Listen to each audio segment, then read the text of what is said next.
ನಮಸ್ಕಾರ. ಗೌರಿ ಶಕ್ಕಿ ಸ್ಟುಡಿಯೋದ ವಿಶೇಷ ಕಾರ್ಯಕ್ರಮ ಗ್ಯಾಸ್ ಜ್ಞಾನ್ಗೆ ಸ್ವಾಗತ. ಗ್ಯಾಸ್ ಜ್ಞಾನ್ನ ನಿಗೂಢ ರಹಸ್ಯಗಳು ಅಂದರೆ ಅನ್ಸಾಲ್ವ್ಡ್ ಮಿಸ್ಟ್ರೀಸ್ ಈ ಕಾರ್ಯಕ್ರಮದ ಮತ್ತೊಂದು ಕಂತು ಇಲ್ಲಿದೆ.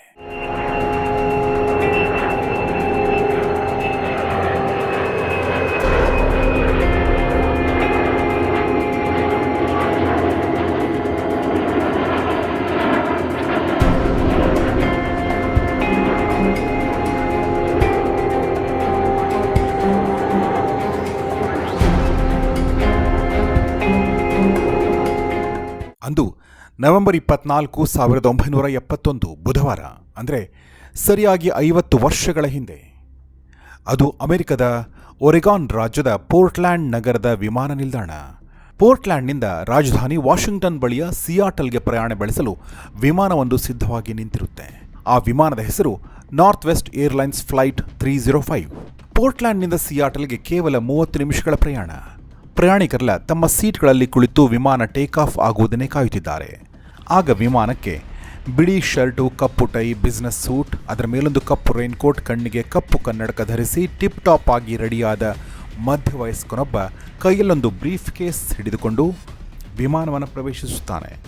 ಕೊನೆಯ ಸಾಲಿನ ತನ್ನ ಸೀಟ್ನಲ್ಲಿ ಕುಳಿತು ಸಿಗರೇಟನ್ನು ತೊಡಗಿಡುತ್ತಾನೆ. ನಂತರ ವಿನಮ್ರನಾಗಿಯೇ ವಿಮಾನದ ಸಹಾಯಕರಿಗೆ ತನಗೆ ವಿಸ್ಕಿ ಮತ್ತು ಸೋಡಾ ಬೇಕೆಂದು ಕೇಳಿ ಹಣ ಕೊಟ್ಟು ಪಡೆದುಕೊಳ್ಳುತ್ತಾನೆ. ವಿಮಾನ ನಿಧಾನವಾಗಿ ಗಗನಕ್ಕೇರುತ್ತದೆ.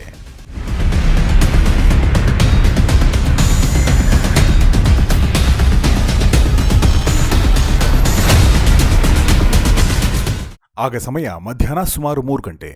ವಿಮಾನ ಗಗನದಲ್ಲಿ ಹಾರಾಡ್ತಾ ಇದೆ. ಬಿಸ್ನೆಸ್ ಮನಂತೆ ಕಾಣ್ತಾ ಇದ್ದ ಆ ವ್ಯಕ್ತಿ ಕೆಲವು ನಿಮಿಷಗಳ ನಂತರ ವಿಮಾನದಲ್ಲಿದ್ದ ಗಗನ ಸಖಿಯೊಬ್ಬಳನ್ನು ಕರೆದು ಅವಳ ಕೈಗೆ ಪತ್ರವೊಂದನ್ನು ಕೊಡುತ್ತಾನೆ. ಇವನ್ಯಾರೋ ತಮಾಷೆ ಮಾಡುತ್ತಿದ್ದಾನೆಂದು ಭಾವಿಸಿ ಆ ಒಂದು ಪತ್ರವನ್ನು ತನ್ನ ಜೇಬಿನಲ್ಲಿಟ್ಟುಕೊಳ್ಳಲು ಮುಂದಾಗುತ್ತಾಳೆ. ತಕ್ಷಣವೇ ಆತ, ಮಿಸ್, ನೀವಿದನ್ನು ಒಮ್ಮೆ ಓದಿದ್ದರೆ ಚೆನ್ನಾಗಿತ್ತು ಅನ್ನುತ್ತಾನೆ. ಆಕೆ ನಸುನಕ್ಕು ಸುಮ್ಮನಾದಾಗ ಈತ ಮರುಕ್ಷಣವೇ ನನ್ನ ಬಳಿ ಬಾಂಬ್ ಇದೆ ಎಂದು ಹೇಳುತ್ತಾನೆ. ಇದನ್ನು ಕೇಳಿದ ಗಗನ ಸಖಿಗೆ ದಿಗ್ಭ್ರಮೆಯಾಗುತ್ತದೆ. ಆ ಪತ್ರದಲ್ಲಿ ಆಕೆ ಆವಾಗ ಕಣ್ಣಾಡಿಸ್ತಾಳೆ. ಅದರಲ್ಲಿ ಬರೆದದ್ದನ್ನು ನೋಡಿ ಆಕೆಗೆ ತಲೆ ತಿರುಗುದಂತಾಗುತ್ತದೆ. ಯಾಕೆಂದರೆ ಅದರಲ್ಲಿ ಬರೆದದ್ದೇನು ಅಂದರೆ ಐ ಹ್ಯಾವ್ ಅ ಬಾಂಬ್. ಏನು ತೋಚದೆ ಸ್ತಬ್ಧಳಾಗುತ್ತಾಳೆ. ಆಗ ಅವನು ತನ್ನ ಬ್ರೀಫ್ ಕೇಸ್ ತೆರೆದು ಅದರೊಳಗೆ ಕೆಂಪು ಕಡ್ಡಿಗಳನ್ನು ಸುತ್ತುವರಿದ ವೈರ್ಗಳು ಮತ್ತು ಬ್ಯಾಟರಿ ಇರುವುದನ್ನು ತೋರಿಸುತ್ತಾನೆ. ನಂತರ ನಕ್ಕು, ನಾನು ಹೇಳುವುದನ್ನೆಲ್ಲ ಬರೆದುಕೊಂಡು ತಕ್ಷಣ ನಿನ್ನ ಕ್ಯಾಪ್ಟನ್ಗೆ ಇದನ್ನು ತಲುಪಿಸು ಎಂದು ಆದೇಶ ನೀಡುತ್ತಾನೆ. ಆತ ಹೇಳಿದ್ದನ್ನೆಲ್ಲ ಬರೆದುಕೊಳ್ಳುವಾಗಲೇ ಆಕೆಯ ಎದೆ ಬಡಿತ 2 ಪಟ್ಟು ವೇಗದಲ್ಲಿ ಬಡಿತಾ ಇರುತ್ತೆ. ನಡುಗುವ ಕೈಗಳಿಂದಲೇ ಬೇಗ ಬೇಗ ಬರೆದುಕೊಂಡು ಆಕೆ ಈ ವಿಷಯವನ್ನ ಕ್ಯಾಪ್ಟನ್ಗೆ ತಿಳಿಸಲು ಓಡುತ್ತಾಳೆ.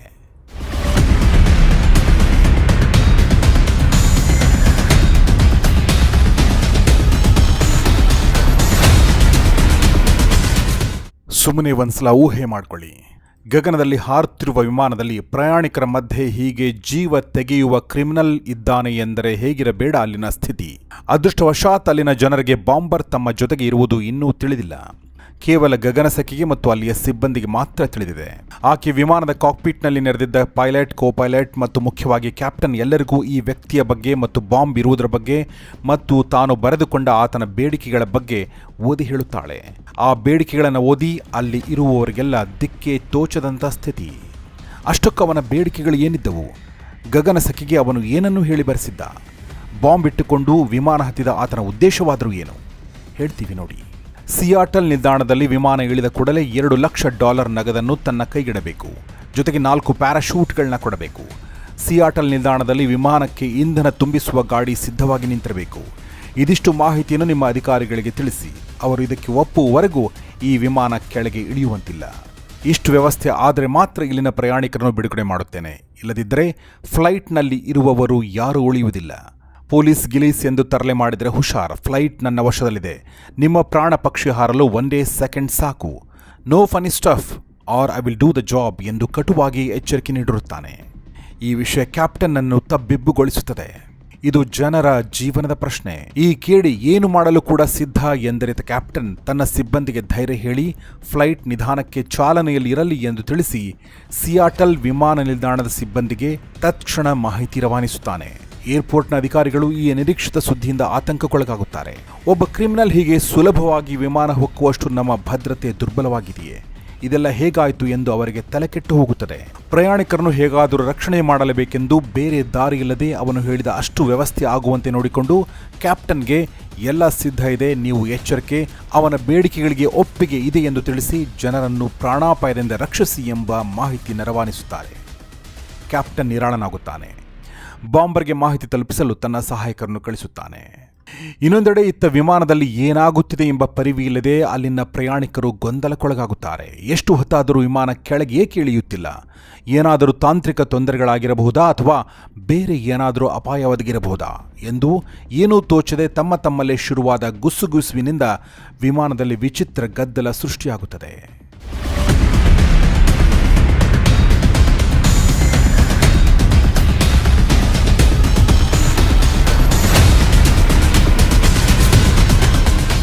ಬಿಸ್ನೆಸ್ ಮನ್ನಂತೆ ವಿಮಾನದೊಳಗೆ ಬಂದು ಜನರನ್ನು ವಶಕ್ಕೆ ಪಡೆದ ಈ ಹೈಜಾಕರ್ ಯಾರು ಗೊತ್ತಾ? ಆತನ ಹೆಸರು DB Cooper alias Dan Cooper. ಇದು ಈತನ ನಿಜವಾದ ಹೆಸರೋ ಏನೋ ಗೊತ್ತಿಲ್ಲ, ಆದರೆ ಈತ DB ಕೂಪರ್ ಎಂದೇ ಕುಖ್ಯಾತ. ನೀವು ನೋಡುತ್ತಿರುವ ಈ ಫೋಟೋ ಸಹ ಈತನ ನಿಜ ರೂಪವಲ್ಲ, ಚಿತ್ರಕಾರರ ಕಲ್ಪನೆಯಲ್ಲಿ ಮೂಡಿರುವಂಥ ಫೋಟೋ ಇದು. ಪೋರ್ಟ್ಲ್ಯಾಂಡ್ ವಿಮಾನ ನಿಲ್ದಾಣದಲ್ಲಿ ಡ್ಯಾನ್ ಕೂಪರ್ ಹೆಸರಿನಲ್ಲಿ ಸಿಯಾಟಲ್ಗೆ ಟಿಕೆಟ್ ಪಡೆದುಕೊಂಡು ಫ್ಲೈಟ್ ಹತ್ತಿದ ಈತ ವಿಮಾನ ಹಾರಲು ಶುರು ಮಾಡಿದ ಕೆಲ ಕಾಲದಲ್ಲಿಯೇ ವಿಮಾನ ಹೈಜಾಕ್ ಮಾಡಿ ಹಣದ ಬೇಡಿಕೆ ಇಟ್ಟು ಕೊಡದೇ ಇದ್ದಲ್ಲಿ ಜನರ ಪ್ರಾಣ ತೆಗೆಯುವುದಾಗಿ ಬೆದರಿಸಿ ಸಿಬ್ಬಂದಿಗಳಿಗೆ ಭೂತದಂತೆ ಕಾಡಿದ್ದ. ಈತನ ಈ ಎಲ್ಲ ಬೇಡಿಕೆಗಳಿಗೆ ಒಪ್ಪಿದ ಬಳಿಕ ಆತನ ಆದೇಶದಂತೆ ವಿಮಾನ ಸಿಯಾಟಲ್ಗೆ ಬಂದಿಳಿಯುತ್ತದೆ. ಹಣದ ಜೊತೆಗೆ ಪ್ಯಾರಾಶೂಟ್ಗಳು ಆತನ ಕೈಗೆ ಬಂದ ತಕ್ಷಣ ಅಲ್ಲಿದ್ದ ಪ್ರಯಾಣಿಕರನ್ನು ಕೆಳಗಿಳಿಯಲು ಆತ ಅನುಮತಿ ನೀಡುತ್ತಾನೆ. ಆದರೆ ವಿಮಾನದ ಸಿಬ್ಬಂದಿಯನ್ನು ತನ್ನೊಂದಿಗೆ ಇರಿಸಿಕೊಳ್ಳುತ್ತಾನೆ. ವಿಮಾನದಲ್ಲಿ ಬಾಂಬರ್ ಇದ್ದಾನೆ ಎಂದು ತಿಳಿದು ತಮ್ಮ ಪ್ರಾಣದ ಬಗ್ಗೆ ಅತೀವ ಚಿಂತೆಗೀಡಾಗಿದ್ದ ಮಂದಿ ವಿಮಾನ ನಿಂತ ಕೂಡಲೇ ಎದ್ನೋ ಬಿದ್ನೋ ಎಂದು ಫ್ಲೈಟ್ನಿಂದ ಕೆಳಗೆ ಇಳಿದು ಓಡುತ್ತಾರೆ. ಬೇಗ ವಿಮಾನಕ್ಕೆ ಇಂಧನ ತುಂಬಿಸುವಂತೆ ಆದೇಶಿಸಿದ DB ಕೂಪರ್ ನಂತರ ವಿಮಾನ ಹೊರಡಿಸಲು ಸೂಚಿಸುತ್ತಾನೆ. ಆಗಲೂ ಕೂಡ ಪೈಲಟ್ಗಳಿಗೆ ವಿಮಾನ ರೆನೋ ಪ್ರದೇಶದ ಕಡೆಗೆ ಹೊರಡಬೇಕು, ಅತಿ ನಿಧಾನವಾಗಿ ಚಲಿಸಬೇಕು, 10,000 ಅಡಿಗಳಿಗಿಂತ ಮೇಲೆ ಹಾರಬಾರದು ಎಂದು ನಿರ್ಬಂಧ ಹೇರುತ್ತಾನೆ. ಪೈಲಟ್ಗಳು ಸದ್ದಿಲ್ಲದೆ ಆತ ಹೇಳಿದಂತೆ ಮಾಡುತ್ತಾರೆ. ಅದಾಗಲೇ ರಾತ್ರಿ 8 ಗಂಟೆ ಮೀರಿರುತ್ತದೆ. ವಿಮಾನದ ಒಳಗೆ ಅತ್ತಿಂದಿತ್ತ ಇತ್ತಿಂದತ್ತ ಏನೋ ಯೋಚಿಸುತ್ತಾ ನಡೆದಾಡ್ತಾ ಇದ್ದ ಕೂಪರ್ ಸಿಯಾಟಲ್ ಮತ್ತು ರೆನೋ ಪ್ರದೇಶದ ಮಧ್ಯೆ ವಿಮಾನ ಹಾರುತ್ತಿದ್ದಾಗ ವಿಮಾನ ಸಿಬ್ಬಂದಿಗೆ ಏನೂ ಹೇಳದೆ ಹಣ ಮತ್ತು ಪ್ಯಾರಾಶೂಟ್ಗಳೊಂದಿಗೆ ಇದ್ದಕ್ಕಿದ್ದಂತೆ ವಿಮಾನದ ಹಿಂದಿನ ಬಾಗಿಲಿನಿಂದ ಧುಮುಕಿ ಬಿಡುತ್ತಾನೆ. ಅಷ್ಟೇ. ಅನಂತರ DB ಕೂಪರ್ ಎಂದೂ ಪತ್ತೆಯಾಗಿಲ್ಲ, ಯಾರ ಕೈಗೂ ಸಿಕ್ಕಿಲ್ಲ. ಅಷ್ಟೆಲ್ಲ ಸಂಚು ಮಾಡಿ ಆತ ಪಡೆದುಕೊಂಡ ಹಣ ಕೂಡ ಎಲ್ಲೂ ಬಳಕೆಯಾಗಿಲ್ಲ, ಪ್ಯಾರಾಶೂಟ್ ಸಹ ಪತ್ತೆಯಾಗಿಲ್ಲ.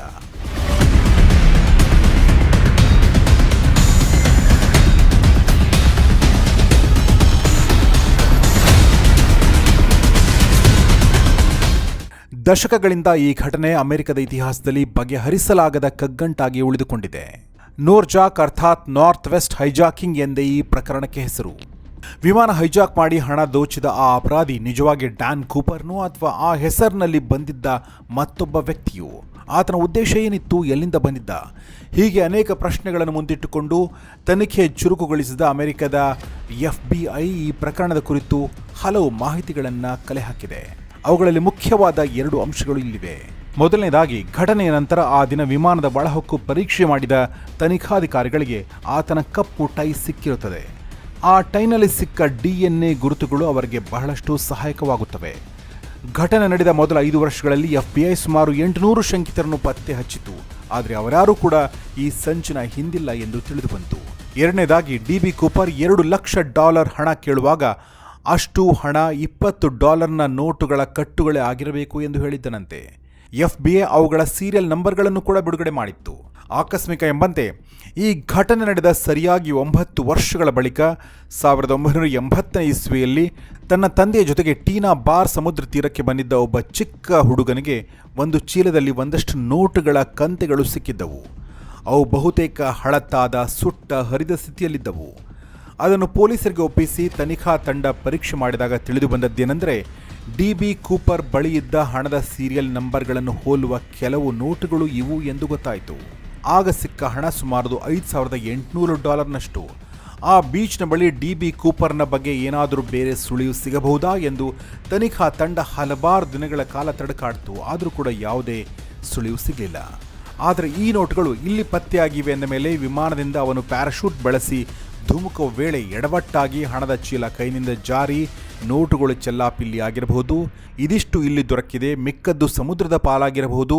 ಹಾಗಾಗಿ ಆತನ ಹಣ ಎಲ್ಲೂ ಬಳಕೆಯಾಗಿಲ್ಲ ಮತ್ತು ಆತ ಕೂಡ ಸಮುದ್ರದ ಪಾಲಾಗಿರಬಹುದು ಅಥವಾ ದಟ್ಟ ಕಾಡಿನ ಮಧ್ಯೆ ಸಿಲುಕಿ ಸಾವನ್ನಪ್ಪಿರಬಹುದು ಎಂದು ಕೆಲವರು ಊಹಿಸಿದ್ದಾರೆ.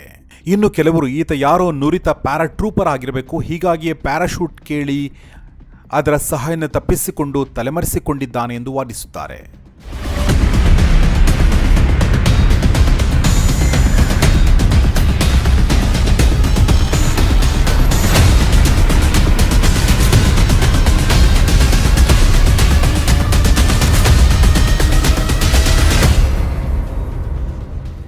ಇನ್ನು ಈ ಪ್ರಕರಣಕ್ಕೆ ಸಂಬಂಧಪಟ್ಟಂತೆ FBI ಏಜೆಂಟ್ಗಳು ವಿಚಾರಣೆಗೆ ಒಳಪಡಿಸಿದ ಮತ್ತೊಬ್ಬ ಮುಖ್ಯ ಶಂಕಿತ ಯಾರೆಂದರೆ ರಿಚರ್ಡ್ ಫ್ಲಾಯ್ಡ್ ಮೆಕೆ.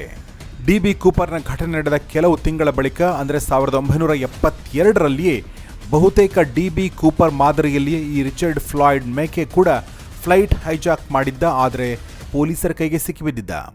ಜೈಲಿನಲ್ಲಿದ್ದಾಗ ಅಲ್ಲಿಂದ ತಪ್ಪಿಸಿಕೊಳ್ಳುವ ಸಂಚು ರೂಪಿಸಿದ ಫ್ಲಾಯ್ಡ್ ಮೆಕೆ ನಂತರ ಪೊಲೀಸರ ಗುಂಡಿಗೆ ಬಲಿಯಾಗುತ್ತಾನೆ. ರಿಚರ್ಡ್ ಫ್ಲಾಯ್ಡ್ ಮೇಕೆಗೂ ಚಿತ್ರ ಕಲಾವಿದರು ಬಿಡಿಸಿದ DB ಕೂಪರ್ನ ಚಿತ್ರಕ್ಕೂ ಬಹಳಷ್ಟು ಹೋಲಿಕೆ ಇತ್ತಂತೆ. ಹೀಗಾಗಿ ರಿಚರ್ಡ್ ಫ್ಲಾಯ್ಡ್ನೇ ಈ DB ಕೂಪರ್ ಇರಬಹುದೆಂಬ ಅನುಮಾನ ಉಂಟಾಯಿತು. ಆದರೆ ಘಟನೆಯ ದಿನ ವಿಮಾನ ಸಿಬ್ಬಂದಿಯನ್ನು ವಿಚಾರಣೆ ಮಾಡಿದ ಸಂದರ್ಭದಲ್ಲಿ DB ಕೂಪರ್ನ ವೇಷಭೂಷಣದ ಬಗ್ಗೆ, ನಡವಳಿಕೆಯ ಬಗ್ಗೆ ಸಿಕ್ಕ ಮಾಹಿತಿಗೂ ರಿಚರ್ಡ್ ಫ್ಲಾಯ್ಡ್ನ ನಡವಳಿಕೆಗೂ ವ್ಯತ್ಯಾಸ ಕಂಡುಬಂತು. ಹೀಗಾಗಿ ಅವನು ಬೇರೆ ಇವನು ಬೇರೆ ಎಂದು ಅಧಿಕಾರಿಗಳು ಸ್ಪಷ್ಟಪಡಿಸಿದರು. ಹೀಗೆ FBI ಏಜೆಂಟ್ನ ಬಲೆಗೆ ಹಲವು ಆರೋಪಿಗಳು ಸಿಕ್ಕಿದರೂ ಕೂಡ ಅವರು DB ಕೂಪರ್ ಆಗಿರಲಿಲ್ಲ. ಹಾಗಾದರೆ ಈ DB ಕೂಪರ್ ಎಲ್ಲಿಗೆ ಹೋದ? ಎಲ್ಲಿಂದ ಬಂದಿದ್ದ? ಹಣ ದೋಚಿ ನಂತರ ನಗರಕ್ಕೆ ಬಂದು ಓಡಾಡಿಕೊಂಡಿದ್ನ ಅಥವಾ ಹಣ ಪಡೆಯಲು ಮಾಡಿದ ಉಪಾಯ ಆತನ ಪ್ರಾಣಕ್ಕೆ ಕುತ್ತು ತಂತ? ಯಾವ ಪ್ರಶ್ನೆಗೂ ಉತ್ತರ ಸಿಕ್ಕಿಲ್ಲ. ಈ ಘಟನೆ ನಡೆದು ನವೆಂಬರ್ 24ಕ್ಕೆ ಸರಿಯಾಗಿ 50 ವರ್ಷಗಳು ತುಂಬುತ್ತವೆ. 5 ದಶಕಗಳಿಂದ ಈ DB ಕೂಪರ್ನ ಗುರುತು ಜಗತ್ತಿಗೆ ದಕ್ಕದೆ ಈ ಪ್ರಕರಣ ಮಾತ್ರ ನಿಗೂಢವಾಗಿ ಉಳಿದುಕೊಂಡಿದೆ. ಹೀಗಾಗಿ ಇಟ್ಸ್ ಅನ್ ಅನ್ಸಾಲ್ವ್ಡ್ ಮಿಸ್ಟ್ರಿ.